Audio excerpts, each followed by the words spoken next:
This morning's Parashah, Vayikra, begins with the single word that challenges everything. It is, in my mind, the most relational word, perhaps in the whole Torah. And God called, Vayikra.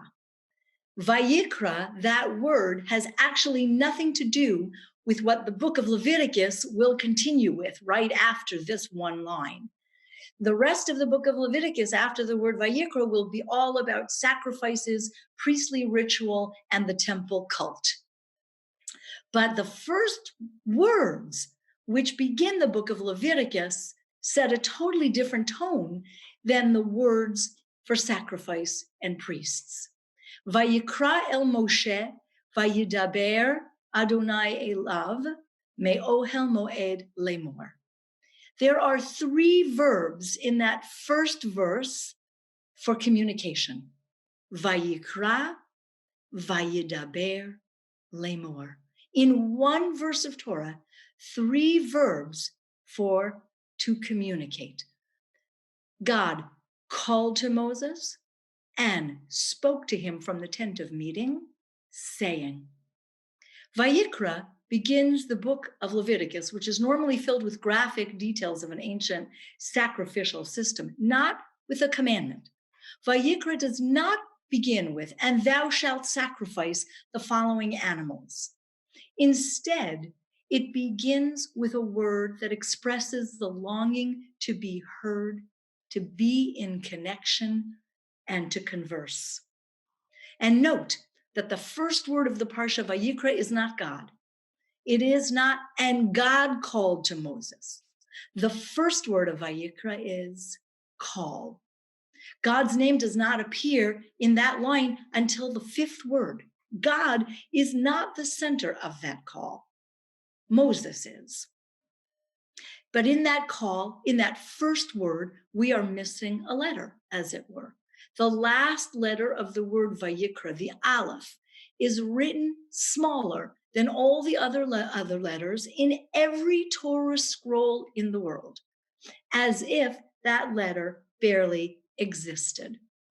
I want to share with you two interpretations of this tiny Aleph, both of which I think speak deeply to what so many of us are probably feeling this Shabbat and over the past week. First, if you look at the standard size letters without the Aleph, they spell out the word Vayikar, which means he chanced upon. It just so happened.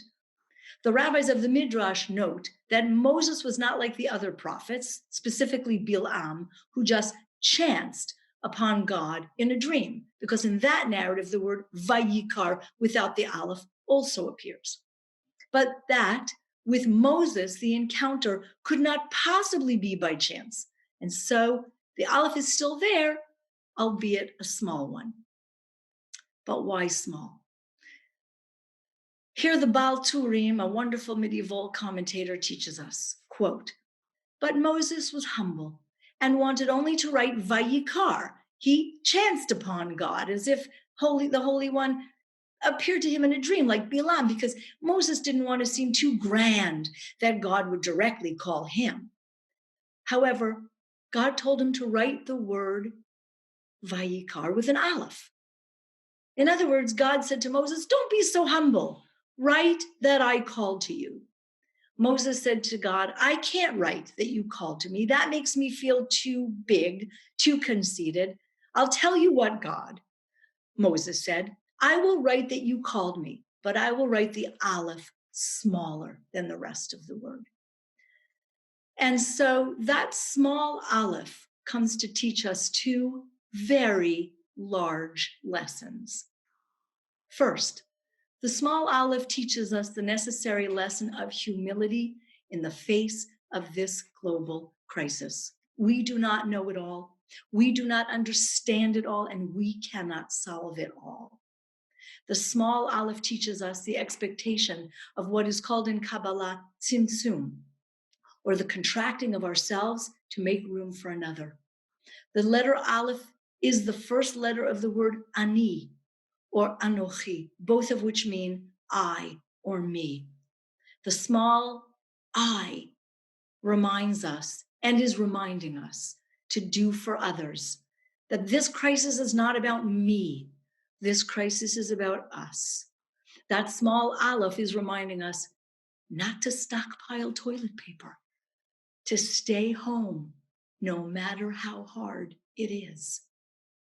And second, the small aleph reminds us that we are allowed to feel the need for a call, for speech, for words of wisdom from each other.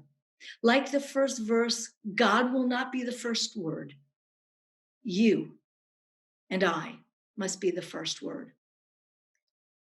We cannot call each other in these days ahead only by chance. We must write the aleph large in our lives in the coming weeks. We must not pursue a false humility to say, maybe they don't need a call from me. Maybe I shouldn't bother them. I'm sure they're okay. I don't want to bother you. No. In the weeks ahead, we must call, we must speak, and we must say, Vayikra, Vayidaber, Lemor. So in the days ahead, may we call each other clearly and through sacred communication, keep each other close. Shabbat Shalom.